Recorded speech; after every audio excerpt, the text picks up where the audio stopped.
Hi, my name is Tom Wiseman. My student number is C3303739.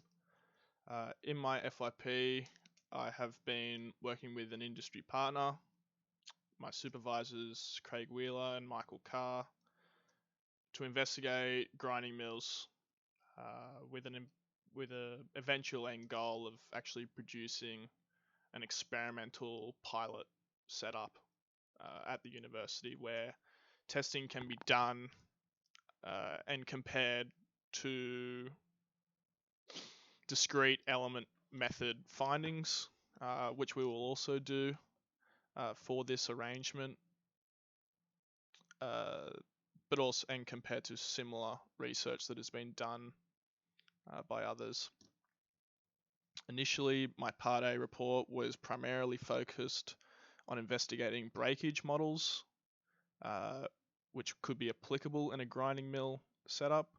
And it was initially planned that I would be performing some testing in my Part B to sort of realize effective breakage models that could be used in a grinding mill setup such as this, and sort of calibrating the breakage model to be accurate. Since COVID, that has no longer become possible without access to the university. And so the scope of my FYP sort of has been changed. I'm now sort of more so looking into the actual general arrangement or the setup for this pilot grinding mill. And so what I've just showing here is sort of a rough, or sort of what will be expected in terms of an arrangement for the pilot setup and what will be needed at the university. The general setup is going to take up about 6 meters by 3 meters. So what I've just included here, if you have a look at my mouse, I have the slurry tank, which material will be put into by one of the university's 350 mil wide and 6 meter long conveyor belts. There'll be a lot of water in this arrangement as well. So into the slurry tank, it'll then be pumped through the slurry tank, through what will be represented by a pump here, this sort of cube item, then moved into what is the grinding mill. So the grinding mill is a sort of essential part of this final year project. The size of it is something that's been up for debate and something that I've put a fair bit of research into looking at. So what I'm going with at the moment is that it will be 1.8 meters in diameter and 0.6 meters in length. So this is one of the most common sizes used in industry for scaling up into full-scale systems. And a fair bit of the predominant research into discrete element method using grinding mills, in particular Hardinge semi-autogenous grinding mill, has been done by a gentleman called Paul Cleary, and he has been using a 1.8 meter in diameter grinding mill by 0.6 meters for his research. Paul Cleary is actually partnered with the industry partner, and we have been working with him to help with a lot of the discrete element method and breakage model side of things.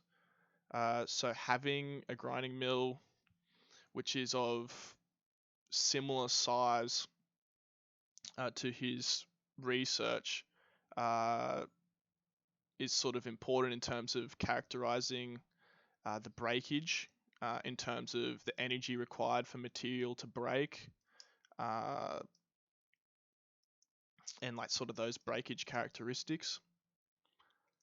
So then the material will then flow into what I've tried to represent is a cyclone, separation cyclone. So the fines is then separated into what is this will most likely be a collection drum. What hasn't been reduced down to fines is then put back into the slurry tank and repeated in what is this continuous process. So a lot of research out there says that for a continuous process to reach steady state, approximately about 20 tons worth of material is required. So easy access to loading material onto the conveyor belt will be quite important.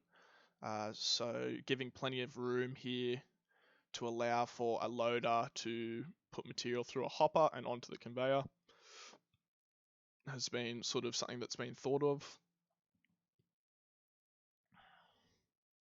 Going further with this FYP, the industry partner, we're still awaiting on a few details in terms of what material we'll be using and what particle size would be of importance. At the moment, I'm sort of assuming a particle size of around 3 to 5 mil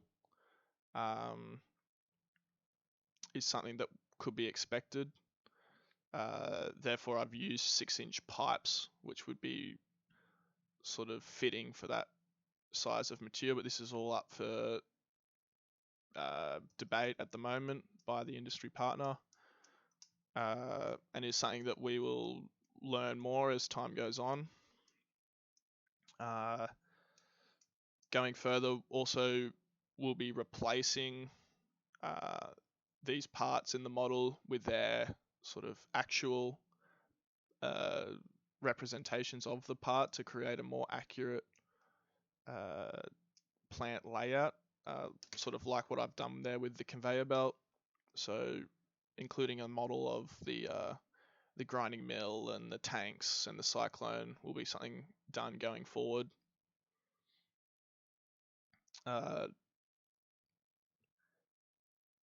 So that's sort of where I'm at with the project. So yeah, just waiting for some information from the industry partners, and then hopefully we'll be modifying the setup accordingly, and then investigating sort of some of the discrete element method and breakage model stuff within the model, hopefully all around sort of January next year, I believe. Thank you.